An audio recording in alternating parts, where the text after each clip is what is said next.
Bon matin! Je vous avais dit que je vous montrerais mon potager cet été. Ben, ça commence bien avant l'été, tout ça. Puis c'est vraiment quelque chose que j'aime. Fait que je vais vous montrer où est-ce que j'en suis rendue. Ça, c'est l'espace qui va être utilisé pour mes semis. Donc, jusque-là. Là, il n'y a pas grand-chose parce que on est dans la première semaine de mars, mais en fin de semaine, déjà, il va y avoir bien plus de choses qui vont se rajouter. Là, pour l'instant, moi, j'ai seulement parti les fraises. Déjà, il va falloir que je refasse du repiquage. C'est un TS. L'année passée, j'ai acheté plus des griffes de fraises. Ça a bien été, dans le sens qu'ils se sont bien implantés. Mais par contre, j'ai vraiment pas eu une belle, comme je disais, c'est de ma faute parce que j'ai pas vraiment bien géré les choses au niveau des fraises. J'ai vraiment, à un moment donné, c'était la première fois que je faisais un gros jardin comme ça, là. Fait que ça allait moyen, puis à un moment donné, boum, ça a explosé. ça allait tellement bien que j'ai comme perdu le contrôle un peu de certaines choses. Fait que j'étais allée avec mes priorités. Tu sais, moi, ma priorité, c'est vraiment d'avoir le maximum de tomates parce que je sais que je savais que j'allais le passer dans mes sauces spaghetti puis mes choses comme ça. Fait que ça, c'était important, mes concombres, mais les fraises en tant que telles, de toute façon, je me fiais pas l'année passée que j'aurais une production qui serait intéressante.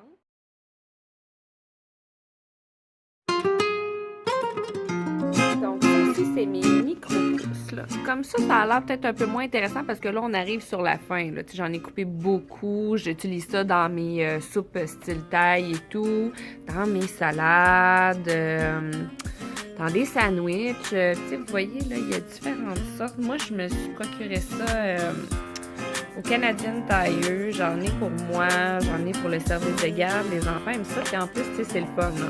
Tu leur donnes un petit pot. Puis ils peuvent venir arroser un petit peu tous les jours. C'est facile d'entretien. Ça les initie parce que ici au service de garde, le potager, il est vraiment au cœur du service là, que j'offre. Je trouve ça formidable pour les enfants. Ils ont une belle connexion avec la nature. C'est aussi une connexion avec la nourriture. C'est tellement bête quand j'entends. On dit aux enfants, gaspille pas, c'est important, faut pas gaspiller la nourriture. T'sais. C'est tellement flou, c'est aussi flou que leur dire qu'ils habitent sur la Terre, je pense, pour eux autres.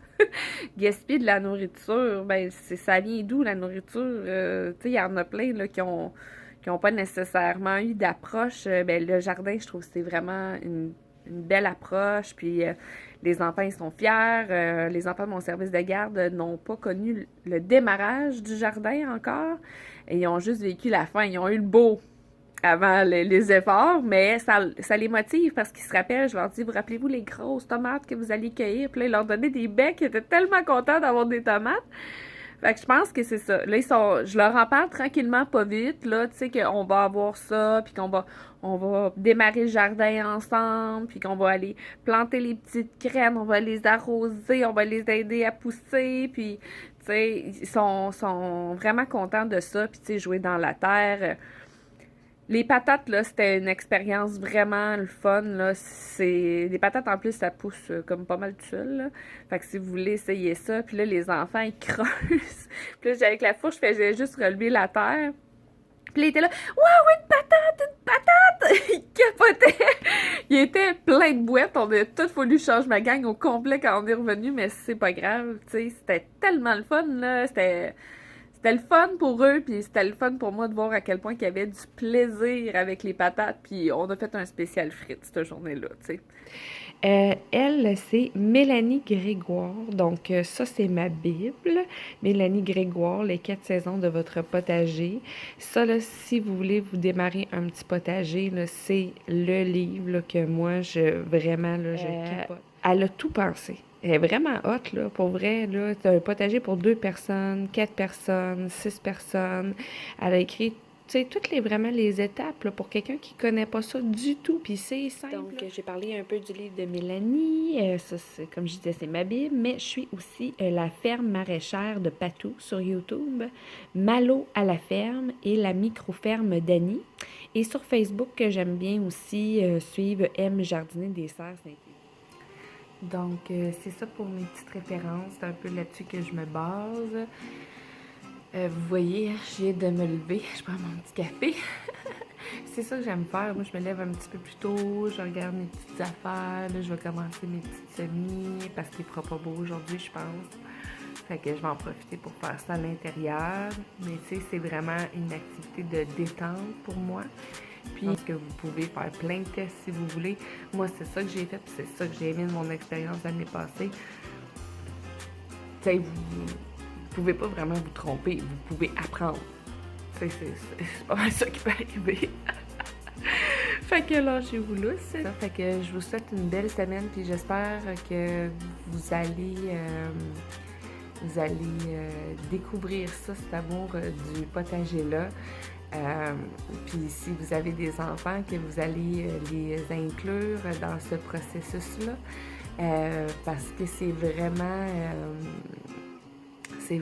le fun. Puis tu sais, vous n'êtes pas obligé d'avoir beaucoup de choses pour avoir du plaisir là-dedans. Là. Tu sais, vous pourriez avoir un plant de tomates, puis je sais pas quoi d'autre. Puis aussi, c'est ça, j'en ai parlé un petit peu dans les Serres Saint-Élie, ils ont des plants nains, OK? Ça vient 2 pieds et demi, 3 pieds max, je pense.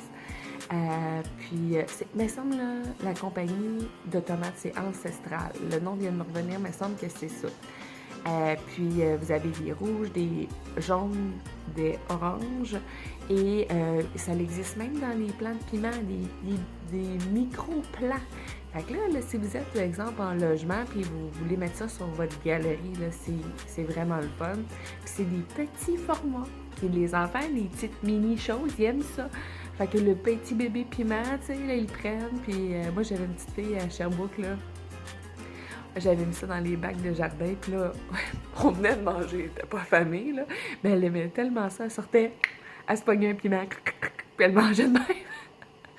Fait que, puis elle s'en rappelait la dernière fois que je l'ai vue, là, puis ça faisait un petit bout, c'était quelque chose qu'elle aimait, tu sais. Fait que, puis ayez pas peur que si ça fonctionne pas, là, ils aimeront pas ça. La première année, j'ai fait des jardins avec les enfants, ça a vraiment pas fonctionné.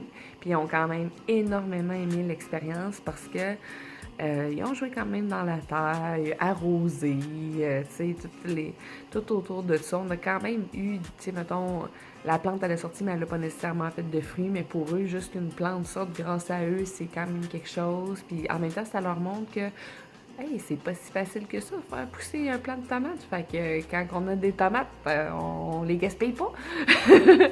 Fait que sans mettre de pression là, pour les faire manger, là, c'est pas ça la question, mais tu sais, ça sensibilise concrètement, de façon tangible, les enfants dans le fond, à la valeur des aliments, on va dire. Fait que c'est ça. Et voilà.